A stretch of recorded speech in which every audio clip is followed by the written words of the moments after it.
mga idol, good day at welcome back again sa ating channel, Ang Kapangarap Mag-Japan. So kung bago ka pa lang sa aking channel, please don't forget to hit the subscribe button para po palagi kayong updated sa mga bago natin na videos. Ayun, it's been a while no na hindi na naman ako nakapagawa ng bagong content at eto yung yung bago ko na naman na content. But it's okay kasi patuloy pa rin tayo na nagsisikap na makagawa ng bagong content. So shout out po pala sa lahat ng mga bago natin ng mga subscribers at sa mga tao na mga nag-message po sa atin. Ayun. At shout out din sa ating mga kaibigan, naging kaibigan dito sa Kapangarap Mag-Japan dito sa YouTube kasi may mga tao na nag-message sa atin. At yun, very proud to say po sa inyo na isa sa mga viewers natin, in fact hindi lang po si Sir yung ating natulungan, but marami na po tayong mga natulungan, ilan-ilan din po na natulungan dito na makapag pasa sa kanilang Japanese job interview. Ayun, at isa talaga dito si Sir Kevin Makapili. Shout out po kay Sir Kevin Makapili. Congrats po sa iyo, sir, at yun sa binabalita mo sa akin kahapon, So it's been a couple days I think ago na nag-message si Sir Kevin Makapili sa atin na nakapag-start na po siya ng kanyang schooling or Japanese schooling or Nihongo class. Ayun, nakapasa po si Sir Kevin sa Japanese job interview, tapos yun, nakaset na yung schedule na hard na po siya sa kanyang ina-applyan na trabaho dito sa Japan. So bilang welder yata or welding yata na in the skills yung kanyang ina-applyan. At yun, binabalitaan niya ako, kumbaga mini-message niya ako kahapon or a couple days ago na nakapasa siya, na nakapag-simula na siya ng kanyang Nihongo class.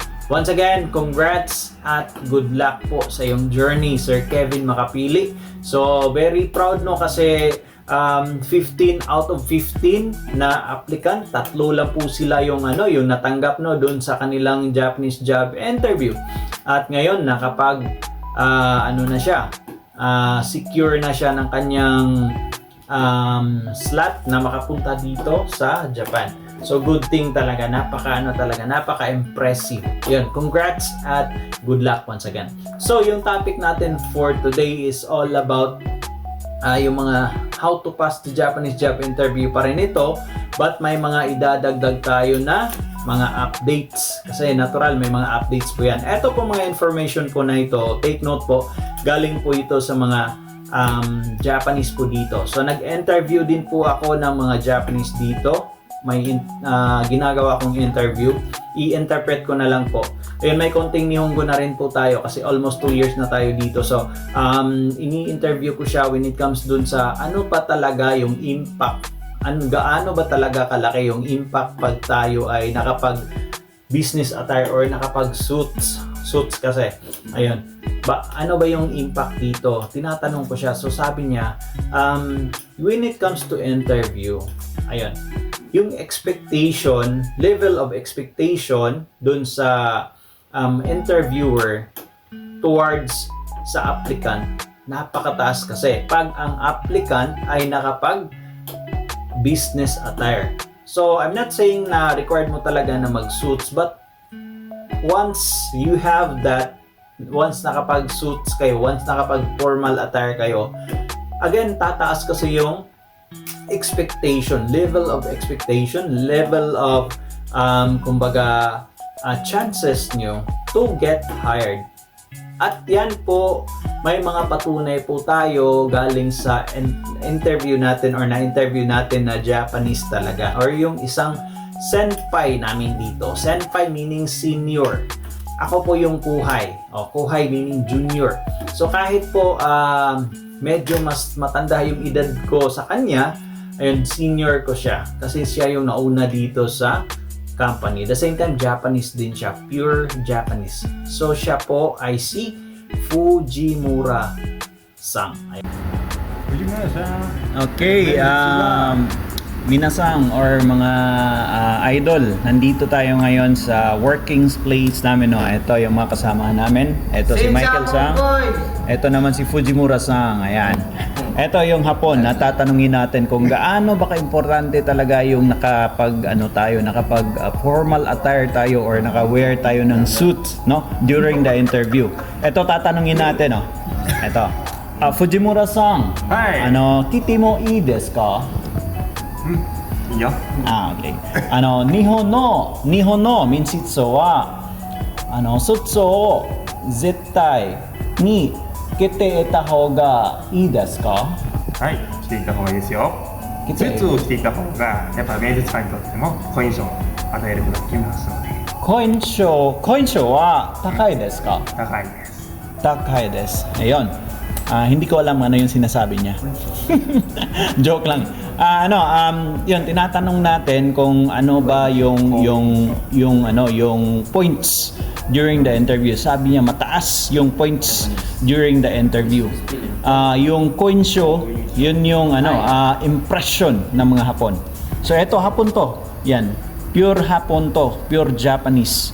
Okay, Fujimura-san, doko ni sunde masu ka? Yamaguchi ka? 山口。Yamaguchi. Okay. 山本さんからこれ構成か？構成です。構成です。これの人一番かっこいいの人ね。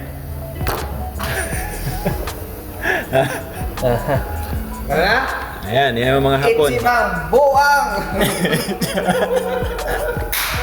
Fujimura yung kanyang last name. Yan kasi yung mga hilig dito sa Japanese. Yung last name tapos Sang. Yung Sang po is Mr.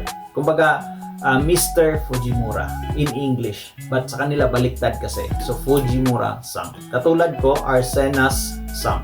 Ayan. Pwede din Jim. Kasi Jim. You can call me by the way, I'm Jim. Jimar Arsenas or Jim in short. So, yung mga common po na mga interview or mga dapat nyong gawin during the interview. Eto, i-discuss natin isa-isa. Eto mga information na ginagather ko po, galing din po ito sa kanila at binabalidate ko rin po doon sa mga social media platform at tama po. So yung mga binibigay nila ng mga information. So isa sa pinaka-significant, number 1 po talaga na significant na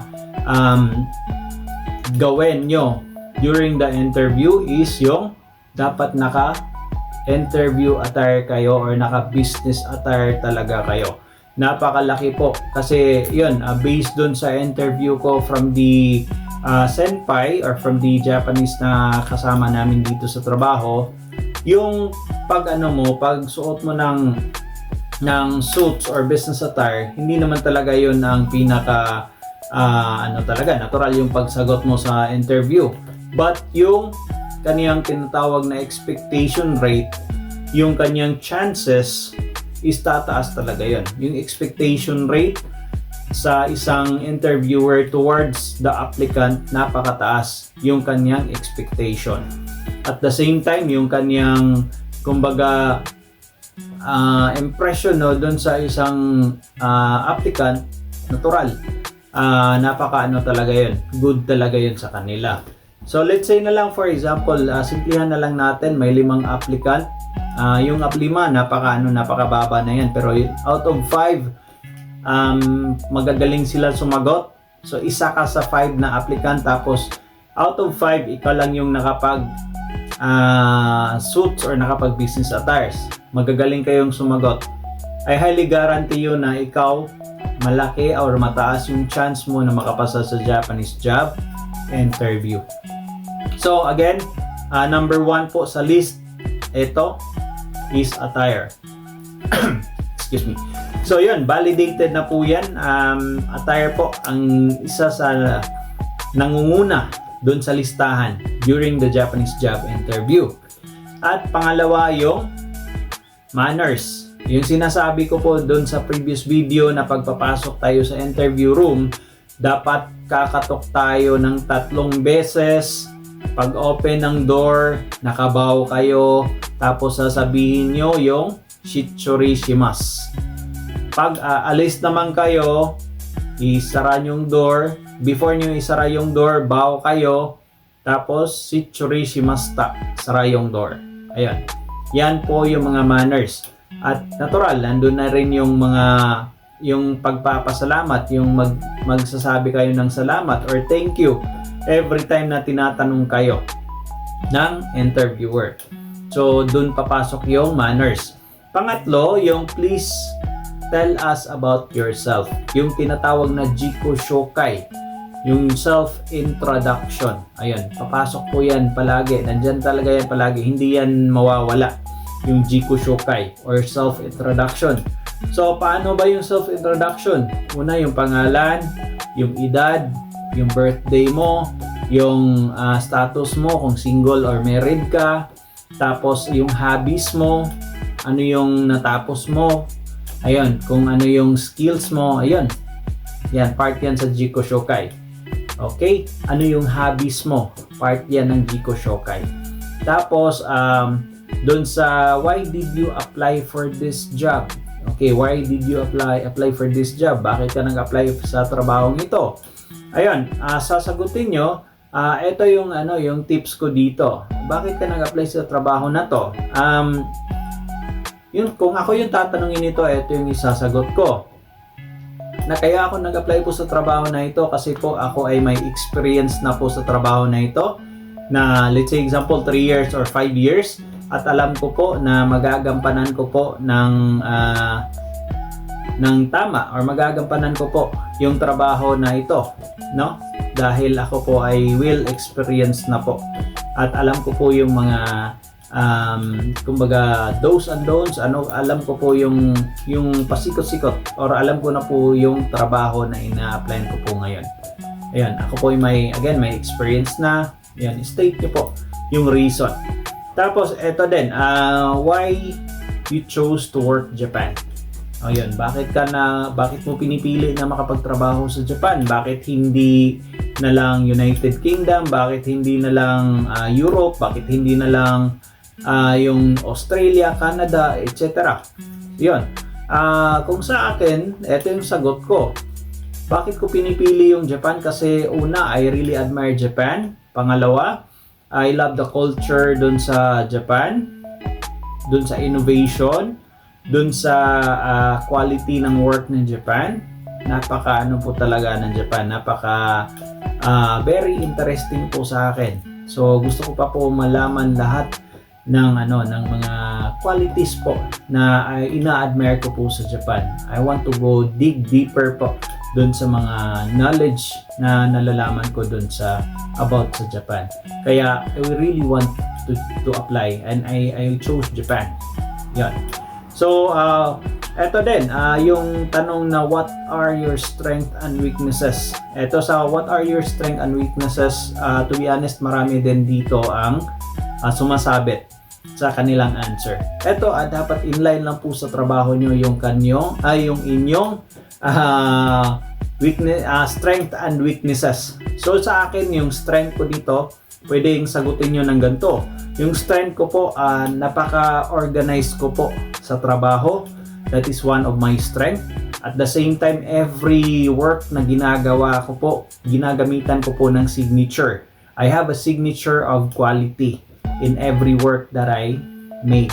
So that is my strength. Yung weakness ko po, wala po akong masyadong pasensya. Pag ako'y nagkakamali po sa trabaho, hindi naman po talaga sa lahat ng oras ay maiwasan yung mga pagkakamali.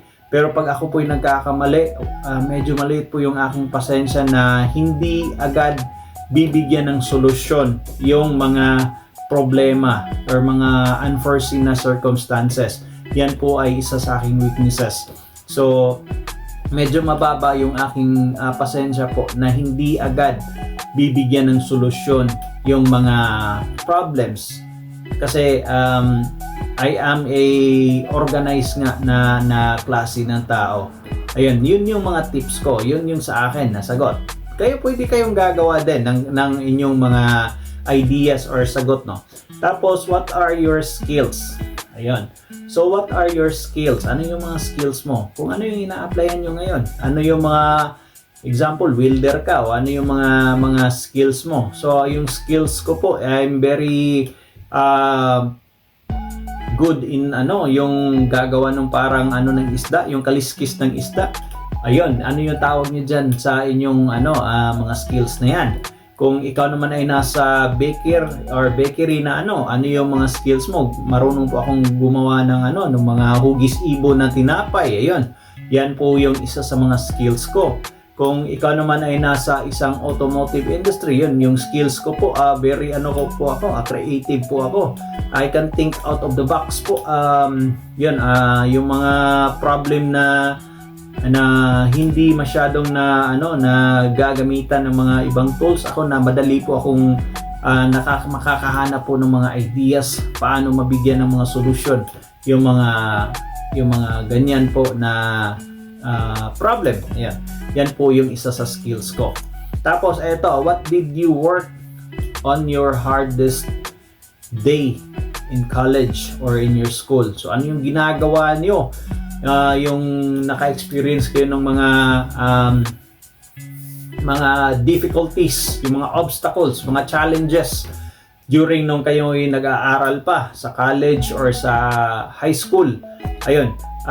Magbibigay kayo ng mga significant na brief na information. So example, ayun, yung isa sa akin lang ito, yung isa sa hardest na na ginagawa ko na during ako ay nag-aaral pa sa college, kasi I am a working scholar. So ayun, scholar po ako the same time sa college. So mini-maintain ko yung grade ko para at least makakuha ko ng grades na ma-i-supply ko talaga na yung pag-aaral ko na ko talaga ma-maintain ko yung, kumbaga, hindi ako makakapagbayad or konti lang yung babayaran ko doon sa aking school. So yan po yung isa sa pinaka-hardest part ko po. At the same time, aside from nag-aaral ako, nagtatrabaho din ako. So working scholar ako. At the same time, mini-maintain ko po yung grades ko. So very po talaga, sometimes very conflict when it comes to study, at the same time to maintain the grade at yung pagtatrabaho.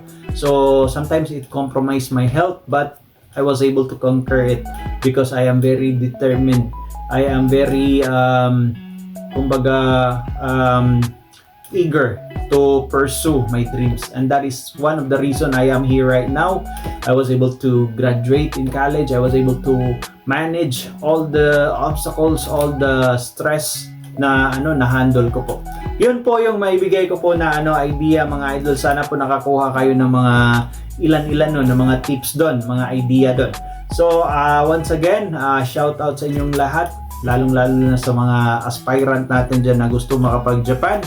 Sana po God will guide you always, at wag po kayo mawala ng pag-asa na na palaging pray po, nagdadasal sa kanya. Hingi po kayo palagi sa kanya ng guidance to enlighten you, na makapag-prepare talaga kayo ng maigi, especially doon sa interview. Kasi yun yung pinaka-crucial part. At the same time, alagaan nyo po palagi, mga idol, yung inyong mga pangangatawan. Yun, iwas muna kayo sa mga bisyo-bisyo. Kung may sigarilyo kayo, may mahilig kayong ganyan, rather than to refrain lang muna, muna natin, pakunti-kunti lang, at least ma-maintain natin yung health natin, At the same time, yung best advice ko po nito, gusto nyo pong ma-maintain yung inyong mga malulusog na pangangatawan para kayo ay makapagpasa din. Kasi once nakapasa kayo sa interview, it's not a guarantee din naman talaga na makapag-Japan na kayo agad, di ba? Kasi may dadaanan pa kayo ng mga yung mga medical examination. Kailangan nyo rin po maipasa yon. So to pass the medical examination, kailangan nyo to live healthy and to eat healthy. So kailangan nyo alagaan yung inyong pangangatawan. Kain kayo ng gulay, exercise kayo, inom kayo ng maraming tubig, iwas kayo sa mga fatty foods, iwas kayo sa mga bisyo muna, sigarilyo, inom, kung pwede. Ayun, advice ko lang po yan. Para at least maipasa nyo talaga yung inyong mga Japanese job interview. At the same time, matupad nyo talaga yung inyong mga pangarap na kayo ay makapag-Japan, mga idol. So yan lang po yung aking may bigay na tips for today. At thank you so much po talaga. Salamat po talaga sa mga bago nating subscriber. Once again, don't forget to hit the subscribe button para makapag-share tayo palagi ng bagong update po sa inyong mga idol. So mag-iiwan po ako sa inyo ng bagong kataga ngayon or isang kataga na life is what you make it. So to God all the glory po sa inyong lahat at God bless. May God guide you always, mga idol. Have a great day po. Bye for now.